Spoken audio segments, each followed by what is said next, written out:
Bethke from UNIDO on the importance, very strategic importance, of public-private partnerships. Ladies and gentlemen, colleagues and friends, I wish all of you a wonderful good morning.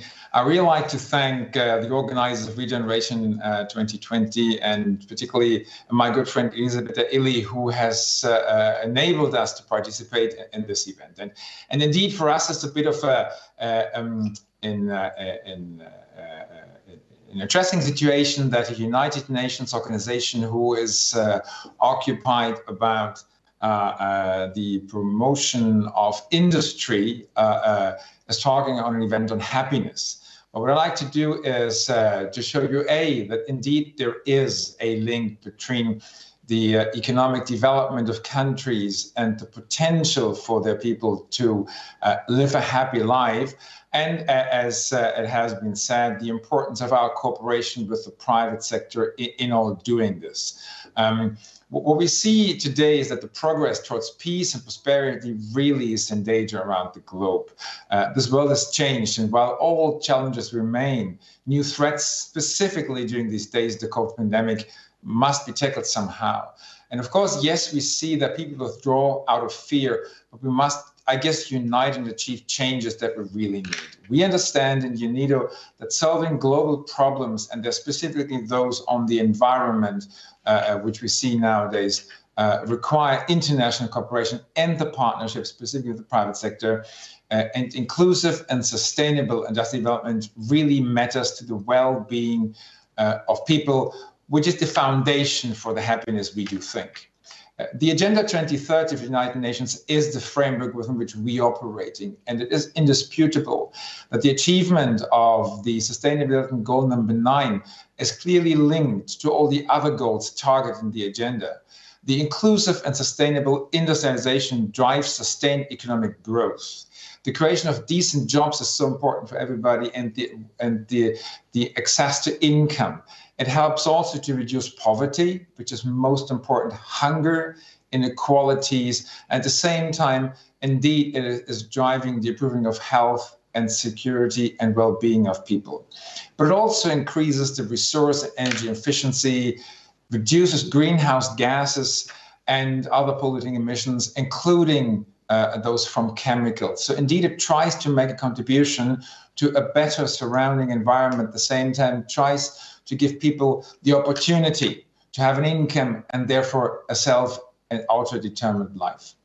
As an integral part of the United Nations, the United Nations Industrial Development Organization works very tirelessly to achieve sustainable growth in developing countries where the needs, of course, are most, often focusing very much on the poorest and the most vulnerable groups, and always with our partners from the private sector, but also from academia, civil society.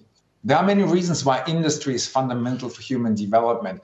And although it may not seem to be so obvious in the first hand, it is very much essential because it helps incorporating technology progress and innovation in promoting its use. And during these very days, where the whole world is striving to find as quick as we can a vaccine for COVID-19, it is industry and the combination with the private sector, the public sector, and research institutions who really drives this. So the stronger we have that, the quicker we can have, in this very practical case, a possibility to vaccine as many people as we can on the globe to really fight this pandemic and the disastrous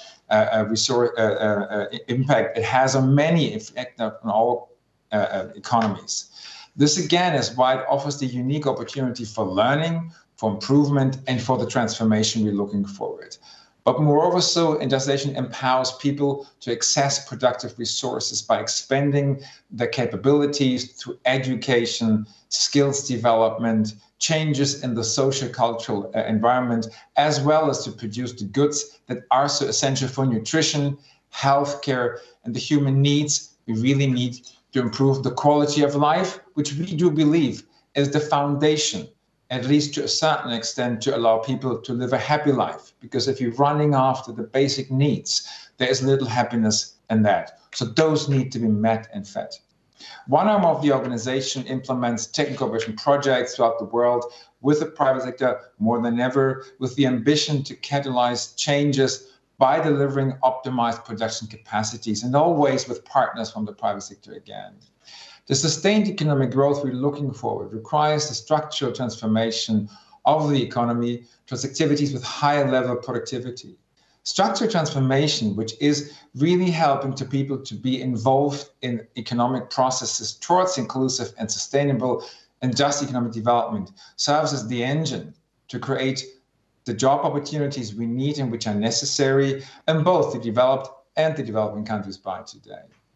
Now, besides the quantity of jobs, it is the quality of jobs, the decent jobs that really matter. And in this context, please allow me really to acknowledge our work with Illy Cafe, who has been a trusted partner for the organization in the implementation of sustainable coffee value chains in Africa. Our work with Illy Cafe, Mr. and Mrs. Illy, illustrates so clearly why we all must work together to regenerate the economy and why it is so important to all stakeholders to really create value, again, for the decent life of the people and not so much for the business and the industry as a means to an end.